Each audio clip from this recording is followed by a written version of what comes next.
તો મારી બેનું તમારા માટે છે ને બેસ્ટ હેરિટેજમાં કલેક્શન લાવ્યો છું હું છે ને એ તમને છેલ્લે આગળ રીલમાં ખબર પડી જશે. આજે મારી મુઠ્ઠી છે ને મુઠ્ઠીમાં હમાઈ ગયું એવું કલેક્શન છે અને લુક વાઇઝ એ જોરદાર લાગશે. તો એ પહેલા છે ને લાઈક કોમેન્ટ અને ફોલો અને ન કર્યો હોય ને તો ખાસ ફોલો કરી લેજો એટલે કે તમને પહેલા દેખાય અને અમારું મોઢું જોઈને પેમેન્ટ ન કરી દેતા.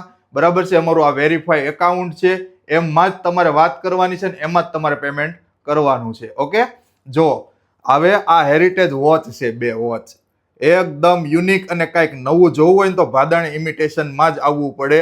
આ હેરિટેજ વોચ છે, એકદમ બ્રાસની છે અને કંઈક નવું લાગે ને એવી વસ્તુ છે. જો હાથમાં પહેરીને બતાવું ને તમને કંઈક નવું લાગે. જો એટલે આ એકદમ યુનિક અને કંઈક નવું રિયલ ગોલ્ડમાં અત્યારે આ રીતની વોચ બનાવે છે અને અત્યાર સુધી તમે જોઈ છે ને એ વોચ એકદમ હાવ આમ કેવું કહેવાય કે કોઈ એવી ખાસ ન લાગે કે કોઈ મેટલ કઈ હલકું હશે એવી લાગે, પણ પ્યોર બ્રાસની વોચ છે. જો આ વોચ તમારે લેવી હોય ને સ્ક્રીનશોટ લઈ લેજો. 2 જ ડિઝાઇન આવી છે, લિમિટેડ સ્ટોક છે. એક આ ડિઝાઇન છે અને એક આ ડિઝાઇન છે. આ 2 વોચ છે, બરોબર છે. બંનેના સ્ક્રીનશોટ લઈ લેજો અને ભાદાણી ઇમિટેશનમાં આવજો. જો રૂબરૂ જોયું હોય તો મારી શોપ વિઝિટ કરજો અને આઈડીને લાઈક કોમેન્ટ શેર કરવાનું ભૂલતા નહીં. Thank you. જય સ્વામિનારાયણ.